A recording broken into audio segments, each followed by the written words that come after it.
পায়ে যে ব্যথাটি পেয়েছেন এটা কত সালে কখন কিভাবে পেয়েছেন যদি একটু সংক্ষিপ্ত করে আমাদের বলতেন। 2024 সালে 24 সালে কিভাবে পেয়েছিলেন ব্যথাটা? হয় মানে ইয়ের লগে মানে কাটা গেছিল কোথায় কাটা গেছিল? বাসা বাসায় কেটে গিয়েছিল পাটা না? গিরিল গ্রিলের লগে কেটে গিয়েছিল। আচ্ছা, এরপরে আপনি দীর্ঘদিন চিকিৎসা কি নিয়েছিলেন? নিতে পারেন না টাকার কারণে। নিতে পারেন নাই। আচ্ছা, আসসালামু আলাইকুম ওয়া রাহমাতুল্লাহি ওয়া বারাকাতুহু। আব্দুল রহিম ভাই কেমন আছেন? আলহামদুলিল্লাহ। আজকে আমরা খুবই আনন্দিত যে আপনি আন্নুর ফাউন্ডেশনের অফিসে এসেছেন। তো আপনার প্রতি ধন্যবাদ জানাই এবং আল্লাহ সুবহানাহু ওয়া তাআলার কাছে দোয়া করি আল্লাহ সুবহানাহু ওয়া তাআলা যেন আপনার পায়ের অসুস্থতা খুব অল্প সময়ের মধ্যে দ্রুত শেফা দান করেন, এই দোয়া আল্লাহর কাছে করছি। তো আব্দুর রহিম ভাই, আপনি আমাদের কাছে এসেছেন, আমাদের অফিসে এসেছেন। আপনার কাছে ছোট্ট করে জানতে চাচ্ছি যে আপনি পায়ে যে ব্যথাটি পেয়েছেন এটা কত সালে কখন কিভাবে পেয়েছেন যদি একটু সংক্ষিপ্ত করে আমাদের বলতেন। 2024 সালে 24 সালে কিভাবে পেয়েছিলেন ব্যথাটা? হয় মানে ইয়ের লগে মানে কাটা গেছিল কোথায় কাটা গেছিল? বাসা বাসায় কেটে গিয়েছিল পাটা না? গিরিল গ্রিলের লগে কেটে গিয়েছিল। আচ্ছা, এরপরে আপনি দীর্ঘদিন চিকিৎসা কি নিয়েছিলেন? নিতে পারেন না টাকার কারণে। নিতে পারেন নাই। আচ্ছা আচ্ছা। তো পরবর্তীতে আপনি কোনো ট্রিটমেন্ট নাই?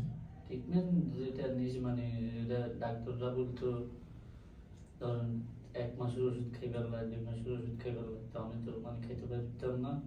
1 সপ্তাহ ওষুধ খাই মানে আধারে এভাবে মানে আপনি এমনি কি করতেন?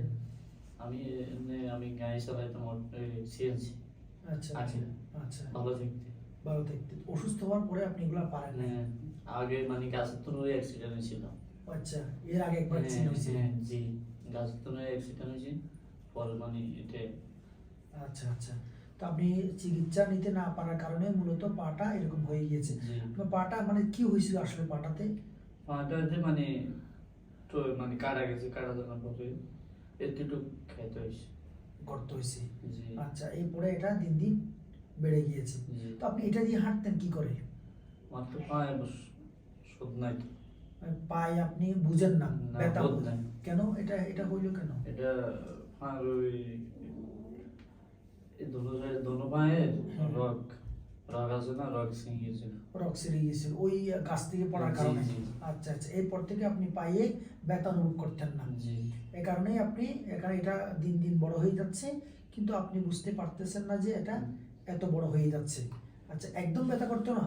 ব্যথা করে তো, জ্বর হয়তো, জ্বর আসতো? হ্যাঁ, রাত হলে মানে ডাক চেক করে তো ব্যথা হইতো। আচ্ছা আচ্ছা।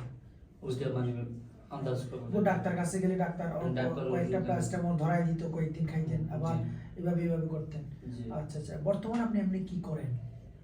বর্তমানে একজন মানে দোকানের সামনে দিয়ে মানে একটা টঙের দোকান করেন? হ্যাঁ, আচ্ছা। বাক্সা খানা বাক্সা বুঝতে পারছি। আপনার বাচ্চা কাচ্চা কতজন? 3 জন। 3 জন। তারা কি করে?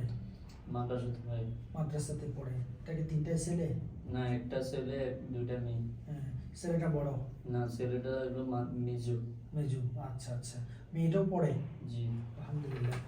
তো মেয়েটা মানে হাফেজি হইতেছি 18 পারা গেছে। আলহামদুলিল্লাহ, আপনি মেয়েটাকে হাফেজি বানাইতেছেন। জি। মাশাআল্লাহ। আচ্ছা, আন্নুর ফাউন্ডেশন আপনার কাছে কিভাবে গেল? আপনার সংবাদ কিভাবে? খালেদ ভাই মানে একদিন আমাদের দোকানে আইছিল। আচ্ছা আমার দোকানে আসে আমার দিকে যে এক দেখছে, দেখি এই এত না আমাকে মানে পরের দিন আবার আইসে দেখি মানে উস্তাদ খালেদ? জি, জি, উস্তাদ যে খালেদ। আন্নুর ফাউন্ডেশনের এক্সিকিউটিভ জি। মেম্বার। জি। আচ্ছা আচ্ছা। এখানে মানে তুই পরের দিন আসে মানে ওই যে আমাদের দোকান সামনে স্যার আসছিল, স্যারের সাথে যোগাযোগ করিতে আমাদের বুঝতে এই পারছি। এই ফাউন্ডেশনের সাথে আপনার জি সম্পর্ক। যোগাযোগ করা জি, দিয়েছে। মাশাআল্লাহ। তো উস্তাদ খালেদ হোসেন হাফিজাহুল্লাহ তিনি আমাকে একদিন বললেন, আমরা আন্নুর ফাউন্ডেশনের পক্ষ থেকে এরকম অসুস্থ মানুষের পাশে দাঁড়ানোর চেষ্টা করি, আমাদের অল্প সামর্থ্য আছে এটা নিয়ে চেষ্টা করি। তো তিনি আমাকে একদিন বললেন যে এরকম একজন মানুষ বর্ষার ওদিকে আছেন, তিনি করতে পারেন না। তখন ওনার বলছিলাম যে ঠিক আছে, আপনি যদি ওনার সাথে কথা বলেন, উনি যদি এগ্রি থাকেন যে আমরা ফাউন্ডেশন পক্ষ থেকে ওনার পাশে দাঁড়াবো ইনশাআল্লাহ। তো আমি উস্তাদ খালেদ হোসেন হাফিজাহুল্লাহকে ধন্যবাদ জানাই যে তিনি মূলত আপনার সাথে আমাদের একটা কানেকশন তৈরি করে দিয়েছেন। তো আমরা আলহামদুলিল্লাহ ফাউন্ডেশনের পক্ষ থেকে যে কি কাজগুলো আপনাকে উস্তাদ খালেদ করিয়ে দিয়েছেন? এজন্য মানে ডাক্তার চকবাজার মেডিকেলে ডাক্তারের সাথে মানে ডাক্তার কাছে নিয়ে গিয়েছিলেন? ও হ্যাঁ, ডাক্তার তিনবার গেছে তিনটা আপনার সাথে উনি গিয়েছেন?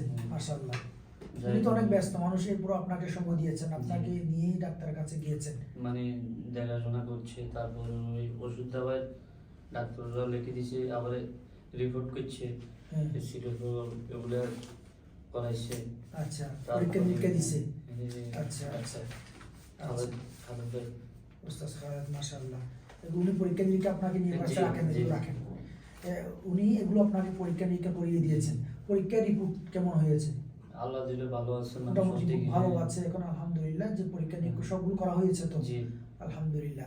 তো আপনাকে যে ওষুধগুলো দিয়েছে এগুলো ঠিক মতো খাচ্ছেন তো? জি জি আলহামদুলিল্লাহ। উস্তাদ খালেদকে আমি বলেছিলাম যে আপনার পাশে যেন তাকে, আপনাকে যখন ডাক্তার কাছে নিয়ে যেতে হয় সেই ব্যবস্থা তিনি নিজে যেতে পারেন, অন্য কাউকে পাঠাইতে পারেন, ব্যবস্থা করতে। আলহামদুলিল্লাহ সব ঠিকঠাক তো হচ্ছে জি। তো আলহামদুলিল্লাহ। তখন আপনার পায়ের কি অবস্থা? আলহামদুলিল্লাহ, মানে মোটামুটি এখন লাইন দিকে আছে। আচ্ছা আচ্ছা, এখন মোটামুটি ইমপ্রুভের দিকে যাচ্ছে, আস্তে আস্তে ভালো হয়ে উঠতেছে, যে গর্তটা ছিল এটা কমে আসছে। ডাক্তার কি আপনাকে অতিরিক্ত কোনো ওষুধপত্র দিয়েছে? জি না, অতিরিক্ত দিত, মানে কইছে যে আপনার একদিন পর পর ড্রেসিং করতে হবে। একদিন পর পর? মানে যে ওষুধগুলো দেওয়া ছিল? আর মানে ওষুধগুলো যেগুলো লেখে, মানে হ্যাঁ প্রত্যেকদিন যাইলে লেখে না তো, লেখে না। ধরুন না এক সপ্তাহের ভিতরে যাইলে হ্যাঁ, অল্প ওষুধ জিজ্ঞাসা করে আপনি কোনো ব্যথা ট্যাথা লাগে না, জ্বর টর দিতেছে, আচ্ছা হ্যাঁ এগুলা জিজ্ঞাসা করে। আচ্ছা, তখন তাহলে আপনার বেসিক্যালি ড্রেসিংটা করেন, সাথে টুকটাক যে ওষুধপত্রগুলো দেন। জি জি জি। তো ডাক্তার আপনাকে কি বলেছে যে এটা ইনশাআল্লাহ? ইনশাআল্লাহ মানে কইছে যে আপনি কোনো ডাক্তার হাতে এইগুলো করাবেন না। ও কোনো ডাক্তারের কাছে এগুলো না করাইতে বলছে? ফুটপাত ডাক্তার হাতে করাইবেন। আচ্ছা আচ্ছা আচ্ছা, এটা খুব এগুলো- ভালো বলেছেন হ্যাঁ। যে সরাসরি ওনারা আপনাকে সেবাটা দিচ্ছেন। হ্যাঁ। তো আব্দুল রহিম ভাই, আমরা খুবই আনন্দিত, আমরা খুবই খুশি হয়েছি জি। আপনি আমাদের অফিসে এসেছেন। আমাদের খুব ইচ্ছে ছিল আপনাকে একটু দেখার। আমি উস্তাদ খালেদকে বারবার বলেছিলাম আব্দুল রহিম ভাইয়ের সাথে আমাদের জি। একটু সাক্ষাৎ করিয়ে দেন। তো আলহামদুলিল্লাহ, আমি আপনাকে ধন্যবাদ জানাই এবং আল্লাহ সুবহানাহু ওয়া তাআলার শুকরিয়া আদায় করি। রব্বে করিম আমাদেরকে আপনার পাশে দাঁড়ার তৌফিক দান করেছেন এবং আমরা আপনাকে আশ্বস্ত করছি, আল্লাহ সুবহানাহু ওয়া তাআলা আমাদেরকে যে সামান্যটুকু সামর্থ্য দিয়েছেন, এই সামান্যটুকু সামর্থ্যের মধ্য দিয়ে ইনশাআল্লাহ আমরা আপনার বাকি চিকিৎসা যেগুলো আছে ইনশাআল্লাহ এগুলোতে আমরা থাকবো। আপনি উস্তাদ খালিদকে আপনার চিকিৎসা বাবদ যত ব্যাপার আছে, যত পরামর্শ আছে, মানে আপনার কি বলে, যত কথা আছে সব কিছু আপনি উস্তাদ খালিদকে ইনশাআল্লাহ বলবেন এবং আপনার এই আপডেটটা আমাদেরকে একটু মাঝে মাঝে জানাবেন। আমরা খুশি হব জি। যদি আপনার পাটা দিন দিন ভালো হয়ে যায়। আপনার পায়ে প্রথম যখন আমি দেখেছিলাম, আমি তো ভয় পেয়ে গিয়েছিলাম। দুইটা পায়ে এত বিশাল বিশাল গর্ত, আমি প্রথম দেখতেই পারিনি যে এত বড় গর্ত নিয়ে একটা মানুষ কিভাবে হাঁটে, বুঝতে পারছেন?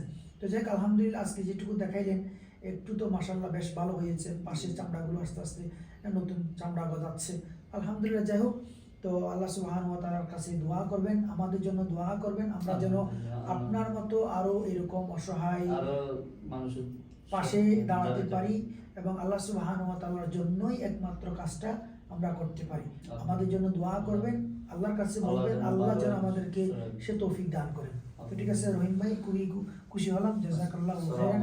ওয়া আলাইকুম আসসালাম ওয়া রাহমাতুল্লাহি ওয়া বারাকাতুহু।